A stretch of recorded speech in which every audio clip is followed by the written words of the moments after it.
Hello people, how y'all doing? Today we are going to be doing some Calculus 2 exam review. Um, One thing I'll say is expect me to make some mistakes because this will not be edited. This is not prepared for. I don't really have time to do it, so I planned to record it as I'm practicing it myself. And so, yep, if there's any mistakes, please make a comment down below. If you have any questions, do make a comment down below and I'll try to help you guys out. Um, Okay, so Taylor polynomial degree 2. This question, when it says approximate your Taylor polynomial, is an equation that is Pn of x equals to our Fn at a all over n factorial x minus a n plus 1, I believe. If I remember this equation correctly. Actually, let me pop it up. Alright, so I checked and it's actually just n. Okay, and so now how do I get this? All you gotta do is get your polynomial, and so we know at n equals 0, at n equals 1, and at n equals 2, because our n is to 2, right? And so at this is just our f of x, which is our x to the negative 1 over 2. And then we also have the first derivative, which equals to your negative x to the negative 3 over 2 all over 2. And if I grab this down a little bit, so I have some space. Okay, and then that would be your f double at x, which becomes a positive 3 x to the negative 7 over, or 5 over 2 all over 2. And this is 2 times 2, which is actually 4. And now that we got this, what you want to do is we're trying to get it at a equals 9. And so p at n equals my f at n 9. So I hope you can tell that this is a 9 and not an a, right? All over n factorial x minus 9. All right, and as you can see, since this is 9 here, that means this is what we plug in here, right? And so what we'll have here is f at 9 equals 9 to the negative 1/2. And this is equals, we have same thing, f derivative at 9, which equals negative 9 negative 3 over 2 all over 2, and same thing here. F double derivative at 9 equals 3 at 9 negative 5 over 2 all over 4. Okay, and now what does this actually mean? I believe this is equals to 1 over 3. This equals 1 over 54. I'm not too sure of this actually. 9 division of 9 to the power of negative 3 over 2 all over 2. Well, that's right actually. 1 over 54. And this one is 1 over 324, I think. Okay, assuming this is right. Pn of x equals, right? And so now what we want is we want the the polynomial. And so our first one would be at n0, and at n0 you have 1 over 3, right? So this would be 1 over 3 all over n, which is 0 factorial, which equals 1 actually, right? And so that would actually go away since it equals 1. And so my x minus 9 to the 0 is also 1. So this is just 1 over 3. Okay, now my second one. My second one is actually a negative number, and so this will be minus. So it will be minus 1 over 4. 1 over 54. Divided by 1n, factorial, which is just 1, so I'm not going to write it. Then I have my x minus n, minus 9 to the n, which is 1, I'm not going to write it, plus 1 over 3 to 4, all divided by my n factorial, which is 2 factorial. And then I have my x minus 9 to the 2. And if I were to rewrite this, I'll just get 1 over 3 minus 1 over 54, x minus 9 plus 1 over 648, x minus 9 squared. This is your Taylor polynomial. Now, Taylor inequality, I'll do it here, is your Rn at x absolute. I believe this is less than or equal to your m over, I'm not sure of this sign, so please don't judge me on it. N plus 1 factorial, and we have all this multiplied by the absolute of x minus a n plus 1. Let me confirm it and get back. Nice, I got it right. Okay, and so let's plug in our numbers in. We know our m. We don't know our m yet. We'll find out. My n is obviously at 2 plus 1 factorial times my x. I don't know my x yet.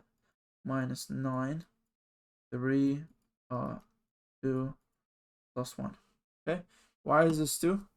Is because obviously up top there it says we're looking at n2. Looking for the accuracy, which is the remainder. Okay, now what is my m? My m is less than or equal to, I'm still not sure about this, so don't judge me on it. But I know this is of n plus 1 of x, right? And so what this says, since we know our n, which is f at 2 plus 1 of x, which is the same thing as saying the third derivative, right? 3. Third derivative is my m. And so what is what is my third derivative? I know my second derivative is equals to 3x. I'm getting this from here. Okay? And this is 3x to the negative 5 over 2 all over 4. And so if I'm getting my third, it's going to be 15. Well, it's going to be negative 15 x to the negative 7 over 2 divided by 8. Okay, that's my third derivative. Take it, plug it here. I'll get m less than or equal to the absolute of negative 15x negative 7 over 2 all over 8, the sum. All right, now what's my x? I know my x is between 8.9x and 9.1. Now the question is, which x do I choose? And the x you want to choose is whichever has the greatest remainder. How do you find your remainder? Rn equals your f of x minus your Tn of x. All right? And so my f of x is just x to the negative 1/2 minus, and my Tn of x is my 1 over 3, and I'm getting this from right here. Okay? And I know my Tn of x, and my n is 2, which is the same one here. So it's 1 over 3 minus 1 over 54, x minus 9 plus 1 over 648, x minus 9 squared. All right, and what you want to do is plug this here and also plug this here and see which one you get, and whatever number you get is your lower number. So I'm gonna go check that and come back. All right, so after plugging these numbers in, what I got is my 8.9 had the smaller number, so I'm gonna had the bigger number, so I'm gonna take it and plug it in here.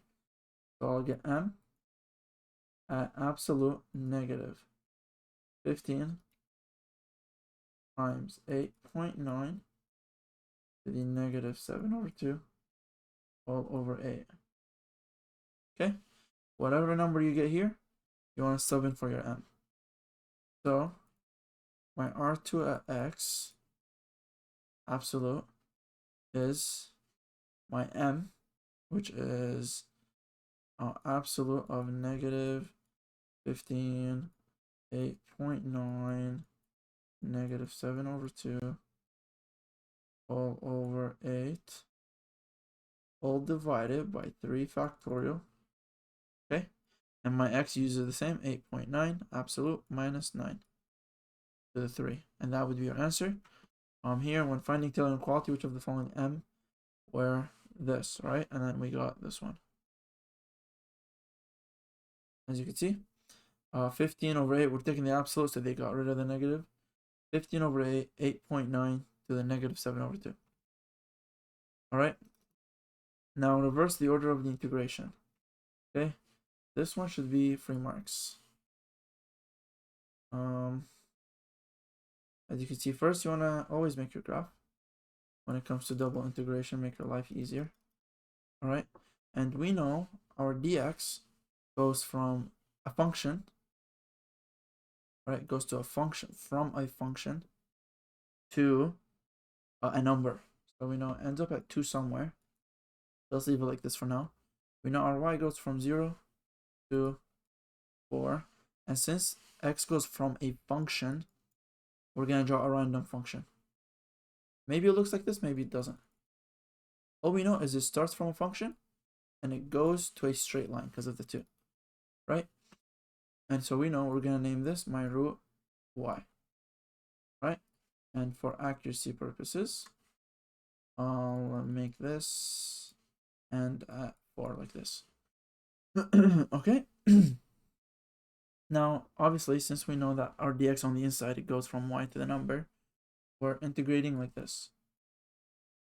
Now, when it says inverse, that means, or reverse, that means they want us to integrate like this. And so we'll have the integral of something and the integral of something, y over x to the 5 plus 1 dx dy. Oh, well, we flipped it, so dy dx. Now my dy, it goes from 0 to the function, right? It goes from 0 to the function. But you see, this is y equals. What I want this is in terms of y equals x. This is x equals, right? And I know this is x equals because this bound is dx. So this is x equals this, right? And so if I want to isolate, what I'll get is x squared equals y, right? And so this actually will become my upper bound.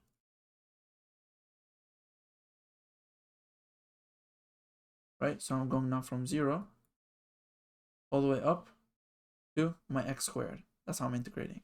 Now my dx is going from 0 to 2. Right? And that's about it. Now looking at this one again, make a graph.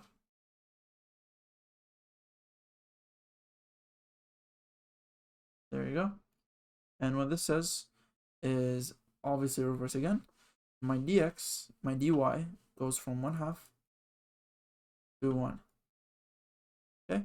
And my dx goes from 0 to a function. And so a function, right? We don't know how the function looks like. The function actually, for a ln, looks like this. Okay? And it just keeps going like that. It never actually goes to 0, because ln 0 is, unknown. But we're gonna, for me, it doesn't matter what the function looks like, as long as we know if it goes from 0 to the function.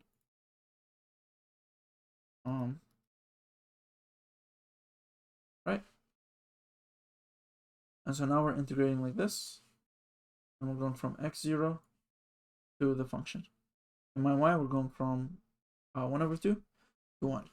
Now, if I want to replace this, I'll do integral f of x dash y dy dx.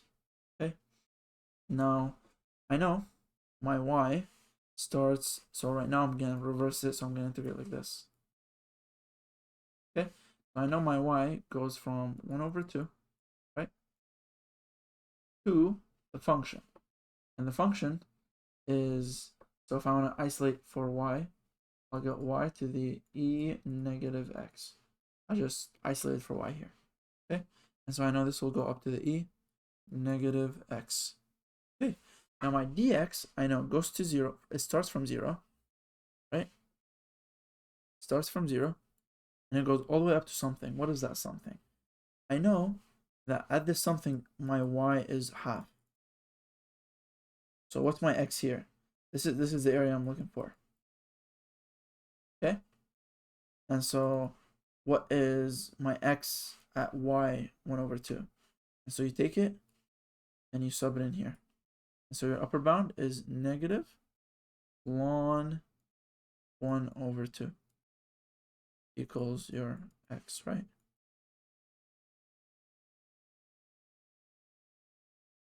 Okay. Moving on. Given the Maclaurin series for this, find the series expansion. All right. And so series expansion, you want to plug in your ends. So at 0, we'll get 1. Plus at 1, we'll get x. Plus at n2, we'll get x squared over 2 factorial. Plus x3 over 3 factorial. So on, right? And so we're going to take this and plug it here. So we'll have 1 plus x squared over 2 factorial plus x cubed over 3 factorial. And then I'm going to stop here, dot, dot, dot, minus 1, right? Don't forget it. All divided by x. Now I know this and this will cancel out. What I'll get is x plus x squared over 2 factorial plus x3 over 3 factorial, dot, dot, dot, all over x. Now I still haven't found the series expansion. And so what I'll do is take an x out. And so what I'll get is an x to 1 plus x over 2 factorial plus x squared over 3 factorial, dot, dot, dot, all over my x. And that will make these two cancel out. And all I get is 1 plus x over 2 factorial plus x squared over 3 factorial, dot, dot, dot. Okay? And that is my series expansion. Alright? Alright, now we're doing next one. And this, what this gives you is f of x equals x e to the negative x squared. And we still have this right here, right? Which is our e to the x. Now we got to apply to the negative x into here.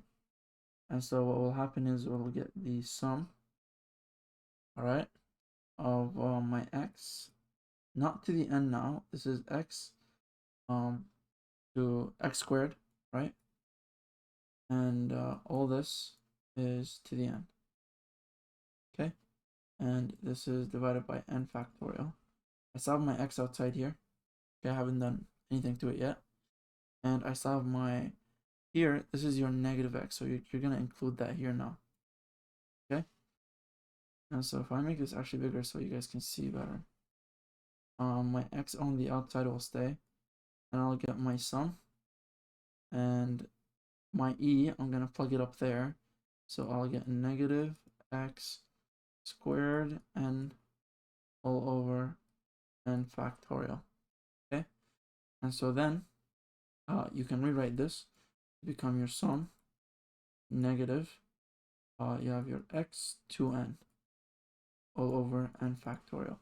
Now when you multiply two things, when you have x times x squared, what you get is x3, or you get x, so this is to the 1, right? You get 1 plus 2. So when you multiply here, what you'll get is the sum of negative x to n plus 1 all over n factorial. And so is that any of the options? Yeah, your infinity to 0 stays the same. 2n, where's that? That's not negative. There. Negative x 2n plus 1. This is the one. Oh, I almost thought I did it wrong, actually. I was like, no way. Okay, so here we're doing find the volume of the solid playing in the first octant and bounded by the graphs of this and this and this and this. All right, moving on to this next question. What we're doing here is finding the volume of a solid lying in the first octant and bounded by the graphs. First thing you want to do, draw your damn graph. All right, and so boom. Okay, here we have our y, which goes from 0 to 2. Right, if this is our y, it goes from 2 0, right? And our x goes from 0 to 2 as well. And we know this line goes downwards here, right? There you go. That's how it looks like. And so what is this line? How do you confirm that the line goes from up here to down there? As you can see, it goes from okay, so one way you could do it is you could plug in your numbers. And so if you plug in into your equation, actually not into your equation. If you look at your y at 0, that equals x at 2. Okay, so y at 0 equals x at 2. And if you look at this side, your y at 2 is your x at 0. Okay, your y at 2 is your x at 0. And so your y at 2 is your x at 0. Okay, and that's how you know. All right. And so now that we drew the triangle, what we're looking for is the area here. Okay. And so there's two ways you can do this. Well, one, what is the equation of this line? We know z equals this. If you remember, z actually equals your f of x dash y. And so what we know is our f at x dash y, aka the function of this plane, is 4 minus x squared. All right. And we also have a function here, and this is x plus y equals 2. This must be this line's equation. All right. Now, how can we confirm? You can plug in point. You see, if I plug in 2 for y, what will I get? I'll take 2 to the other side, I'll get x0. And if I plug in 2 for x, I'll get y0. And if I plug in like here, let's say 1 for my y, then I will get 1 for my x, right? And so that's how I validate this. That's how I know that it's right, okay? And so what you can say here is you can either isolate for your y for this line, or you can isolate for your x, okay? I'm gonna isolate for my y here. Okay, so my y equals 2 minus x. Okay, now that I know this, and I have my function here, which is 4 minus x squared, I can start getting the area under the curve, or the volume under the solid, right? In first term integral, it's area under the curve. In 3D, it's volume under the solid, okay? And so what happens is you get the first integral, second integral of your f of x dash y, and then you can choose your d. All right, I'm going to integrate this like this. All right, and so this will go dx dy, right? Because I'm doing dx first. Why am I doing dx first? Because I'm going from 0 to a function. If I were to do it like this, then dy would be first because I'm doing it from 0, x0, to the function. The function will always be the one you derive first. Okay, so this will go from x from 0 to my, so from x0 to my 2 minus x, right?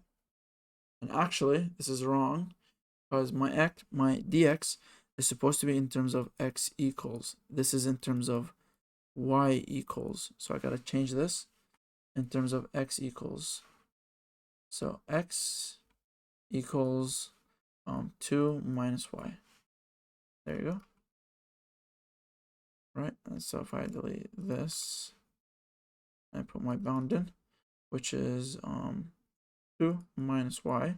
Now my y bound goes from 0 to 2. Okay, And so rewriting this, what I'll actually get, I'll rewrite it here so I can solve. I get integral from 0 to 2. Second integral from 0 to 2 minus y. And then my function, which is 4 minus x squared dx dy. Okay, and so now let's integrate in terms of x. And so this will become as 4x minus x cubed over 3. Gotta take it from 0 to 2 minus y. I saw my dy and I saw my first integral from 0 to 2. Okay, now plug your bounds in. So I'll get 4, 2 minus y minus 2 minus y of 3 all over 3 dy and my integral from 0 to 2. Let's simplify. What I'll get is 8 minus 4y. I'm just foiling. And this will stay the same.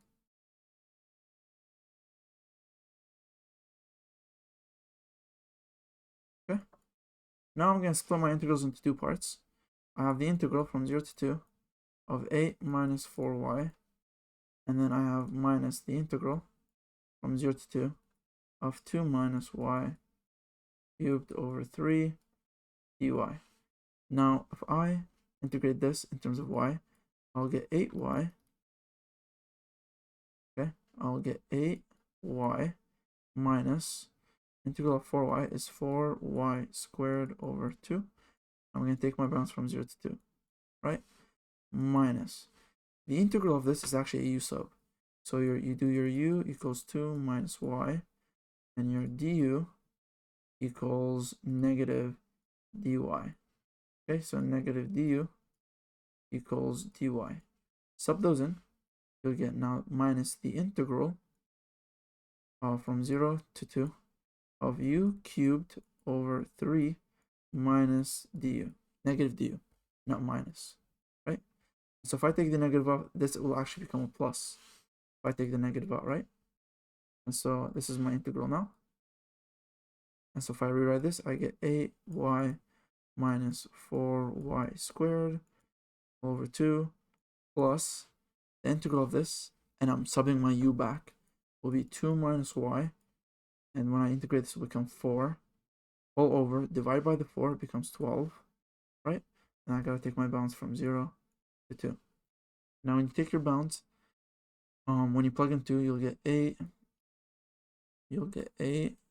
2 minus 4, 2 all over 2 plus 2 minus 2. This will turn into 0, so this whole term will turn 0, so I'm not going to write it. All right, so that's my first bound, which is 2, minus my second bound, which is 0. My second bound, 8y will go to 0, 4y squared over 2 will go to 0, but my 2 minus 0 will not go to 0, so I'll have to write that out. There you go. And after you take this, you'll get 20 over 3. All right. Moving on. What do we have here? First thing you want to do is here, which of the following integrals are best completed with a u sub? So this one is actually, you can simplify, you can pull out an x, right? So this will become x plus 2 all over x plus 4, right? And I'm thinking is I could technically take out a 1 over x. What happens if I substitute? So you see, if I substitute u equals x squared plus 4x, my du, all my du will be 2, right? Will be 2 x plus 4. All right, and this will be my dx. This actually you could definitely solve, because then it will become integral. I'm gonna take out a u here. I'm gonna take out a 2 so I can match this, right? So what I'm gonna get here is actually du equals, I'm gonna take out a 2, which will become x plus 2 dx, right? Divided by 2, so my du divided by 2 will equal x plus 2 dx, right? And so when I integrate this, what this will actually become is 1 over u du over 2, or 1/2 integral of 1 over u du. Okay, so this is you can do it with a u sub. All right, next one. All right, for this next one, you can delete this to make some space. Okay, for this next one, I'll do it on the side. Cosecant is actually not directly related to 1 over 10 squared, but 1 over 10 squared is actually cotangent squared. Dx integral. Okay, now what can you do to this? You can switch one in terms of the other. If I remember correctly, it's cosecant squared x equals 1 plus cotangent squared x. And so this one actually is not such a straightforward u sub, unless if I can actually let me see the derivative in the formula sheet for cosecant. I believe the derivative of cotangent x squared is cotangent 1 is cosecant squared. Let me confirm this and get back to you. Okay, so it's actually negative, so 1 cotangent. Actually, I got it right. I'm just missing a negative here. So it's a negative. And so what can I do here? If I do a u sub, to cotangent, what I'll get is du equals negative cosecant, which is good. Cosecant squared x, right? Dx. Now if I take this to the other guy, I get negative du equals cosecant squared x dx. And then my u is cotangent, so the integral will be actually u squared negative du. So this will be negative du. And so we did do some substitution. Would this be a u substitution? I mean, yes, I guess. I'm not sure what this is actually called. Is this like trig substitution? It might be. This might be trig substitution. I'm not too sure. I mean, it is a very simple manipulation, so I'm not sure if you would count this as a u sub. Okay, next question. This one's actually pretty simple. U equals x squared plus 1 du equals 2x dx, which equals du over 2 equals x dx. And so when you do it, this will become 1 over root u dx du. Well, actually du over 2. So this will become the integral of 1/2 root. So this is also one of them. Okay, here we have x to the minus 1 ln x squared. All right, so for this last question, as you know, so if I rewrite this, I'll get ln x squared over x dx, right? And that's the integral. Now, as you know, when you ln something, you bring down its exponent. So this actually looks like this is a little bit hard to see, so I hope you don't mess it up. Now I can take the 2 out. So this is actually 2 integral of ln x over x dx, right?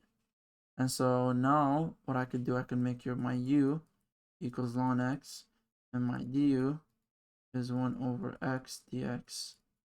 And so this will become the integral. So the integral of u du, which is a simple u sub. Okay. Which of the following integrals best completed by integration by part?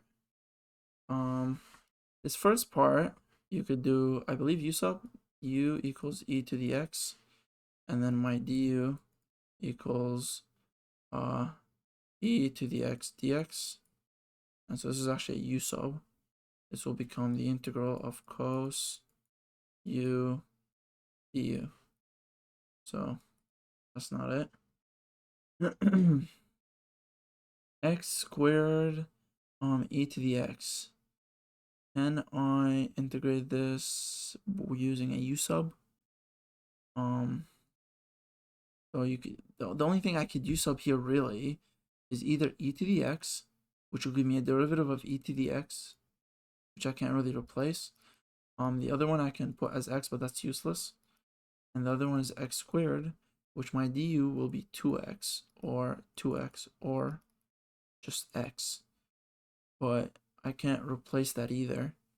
And so this will have to be integration by part. Going here, like I said, you can set your u as negative x cubed. Your du will be negative 3x to the 2, right? Take your negative 3 to the other side. You'll get du divided by negative 3 equals my x squared dx. And so when I integrate this, what the integral will actually look like is e to the u du over negative 3, but the negative 3 will go on the outside, right? And now I can just integrate this, and this will be negative 3 e to the u plus c. And so this is not it. It's simple u sub. Out here, the problem is I don't have the answers for this, which is kind of annoying. I don't know the answers. Like, is this right? Is this wrong? I hope you guys can confirm. Here, pretty easy. Expand x to the 7 plus 3x to the 2. Integrate x to the 8 divided by 8 plus 3x to the 3 divided by 3 plus c. Definitely not integral by part. Let me go confirm this actually in an online calculator and come back to see if I got this one right. Yep, so far we're so good. It's integrated by part. Next part, select all true statements about this. Okay, so here they're actually basically trying to ask us integrate this and tell us what you use to integrate.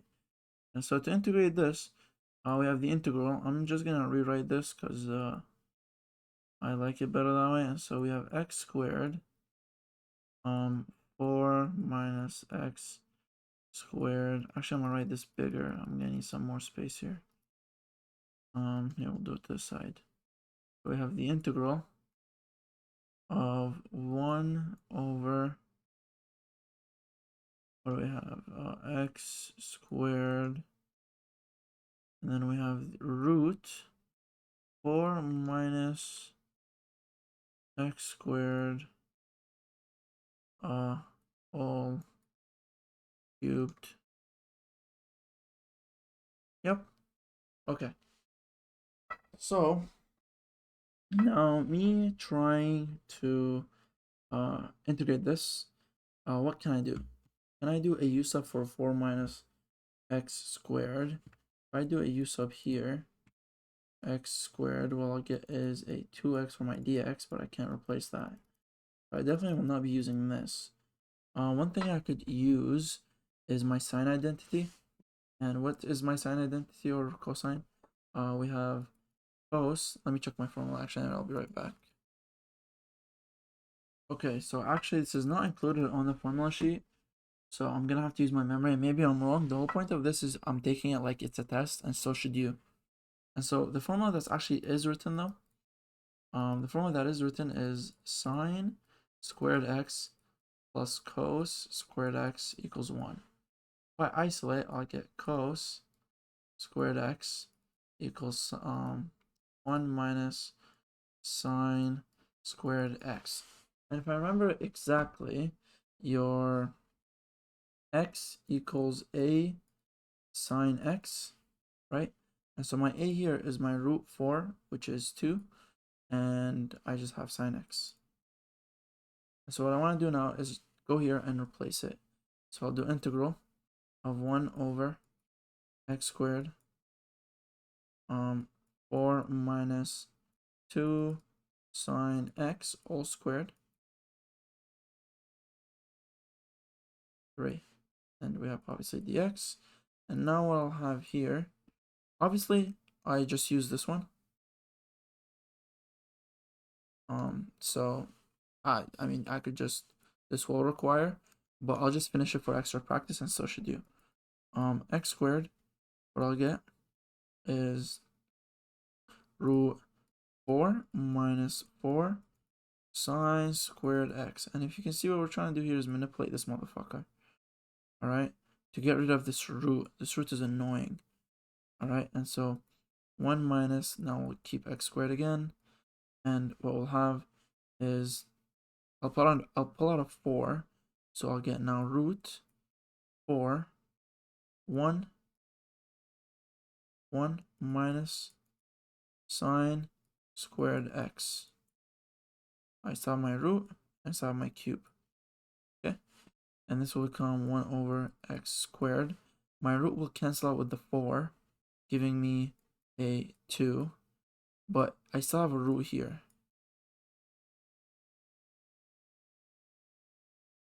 Right, I still have this root. Well, obviously, I know my x squared equals cos squared. So I'll just replace this whole thing with cos.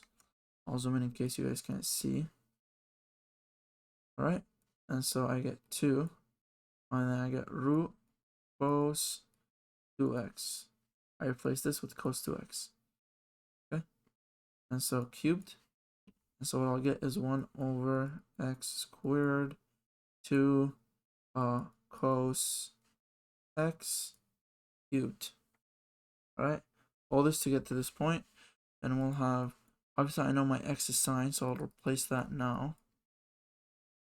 Okay, and then this is actually I'll do it. So this is 2 sine 2x cos cubed x dx. Okay, so far everything we've used is valid. How can I integrate this now? Let me think for a bit. Let's see. Yeah, so from here on out, I can use my second identity, which is sine 2x equals 1 minus cos squared x. Right? Now, why am I using this? Because I can't really integrate this the way it looks. And so this will become 1 minus cos 2x times cos cubed x, right? Dx. Now I can use sub this, or I can expand right now. I'll just expand right away. And so 2, I will get cos 3x minus cos 5x. Expand my 2. So what I'll get is 1 over 2 cos 3x minus cos 5 minus 2 cos 5x dx. Alright, now I can say my u equals cos 3x. Alright, and so my du will equal sine, actually it's not 3x, it's just cos x sine x dx. This might be negative, I'm not too sure right now. I'll just star it, I'll get back to it. And so what I'll get here is 1 over 2u cubed minus what do you call it, 2u to the 5. There's still something wrong here because I can't really replace my du, so I'm not too sure. Okay, so I figured out something, is that after this part, we go into territories of hyperbolic integrals, which are not covered on the exam. And so I guess maybe sometimes you shouldn't go too far with your work. But yeah, so this was actually the right answer, D. It can be solved using u sub, no. It can be solved using fractions, no. We'll need to use a half angle identity. Did we use a half angle? We didn't use a half angle identity, and so this is a no. Will require substitution of 2 sine u, which yes, we did. All right, so now moving on to answer the following about. This is an improper integral. How do you know it's improper integral? Is that when you put a number that's within the bounds, within these bounds, that will cause the denominator to equal 0, that makes an improper integral. And so if I sub in 1 minus 1, that's 0. That's how you know right away, improper. Okay, and so that is actually true. Okay. The correct partial fraction decomposition is. Okay, so we gotta write our partial fraction decomposition. And so if we want to do that, then we have x plus 1 over, I'm gonna plot an x, right? And so what I'll get is an x, and I'll get an x squared minus x. I'm trying to find how, actually, yeah, I don't know why I pulled out 1x. Pull out 2 x's. It's pretty late right now, so my brain's a little bit jammed. It's 3 a.m. I kind of got bored, so I started doing this. Don't ask. And so now when you write this, it will be a over x minus 1 plus b x plus c over x squared.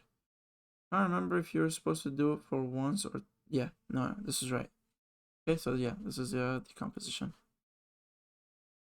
Unless they want to expand it out, I'm not too sure what they mean by decomposition. Too much English for me right now. I'm just gonna write this format. If they want the other format, then you just cross multiply. You cross multiply here and here, and that would be your answer. So I'm just gonna settle with this for now. Okay, the value of b in x plus 1 of this. So you see, this is how. What did they do here?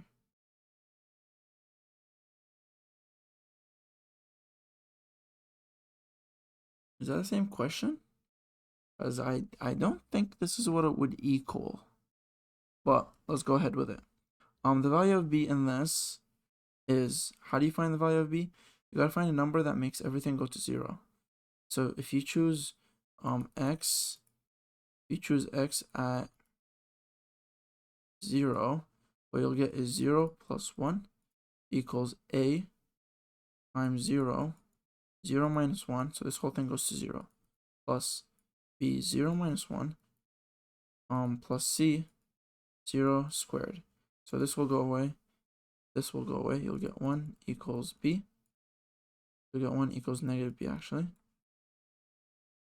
Yep, and then so negative 1 is your answer. There you go. Right? Okay, so I actually wasn't confident with this, so I went to check it out.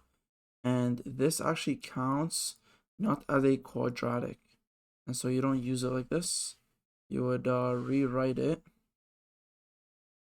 You would just rewrite it as a normal function. So it would be plus b for x plus c for x squared.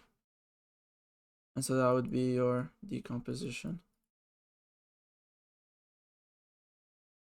Because I remember it was like bx plus c over, like if you had this, that would be fine. So I thought if it was x squared, it was as well. But apparently this is the same thing as this, right? So you would just use it as a normal function of x. All right. To solve this, how would we do it? My brain thought is always, the way I do it is I will see the identity. So I know cotangent.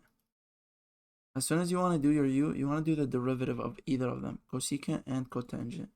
I know my cotangent equals cosecant squared x negative, right? We did this earlier.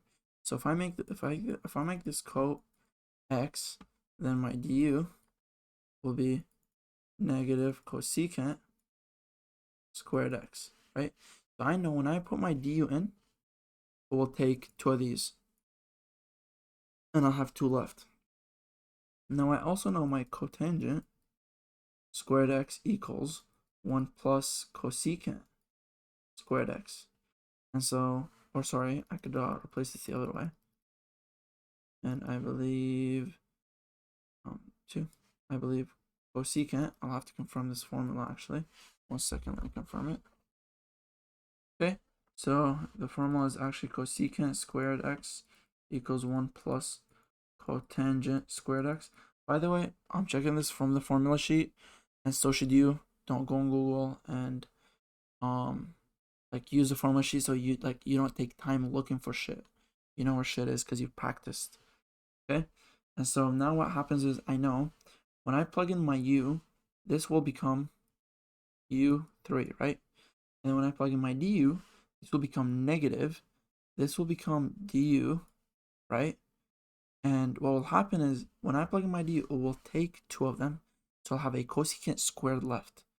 If I replace it with 1 plus cotangent, this will become 1 plus cotangent squared x. But I obviously put my u as cotangent. So it'll become 1 plus u squared, right? And then this is times u3. And now I can just FOIL and integrate. So we split cosecant 4. You see, that was my thought process. The first thing, I was actually thinking first, let me derive cosecant. And then I remember I was like, just because I remember, like if you look in your formula sheet, you'll see the derivative for cosecant is actually cotangent x cosecant x. And let's say I went this way, I took this route, and if I put cosecant here, then I know when I substitute my un, we'll take one of this and one of this. And I'll still have 2 of these and 3 of these. And that kind of like, I was like, you know what? Let me try cotangent first, actually. I tried it. I found out that putting cotangent as my u took away a lot of variables. So I was like, you know what? Let me continue on this path. And that was my thought process. I'll end it here. This is the first episode. There's actually a lot more questions to go through. So see you guys on the other side.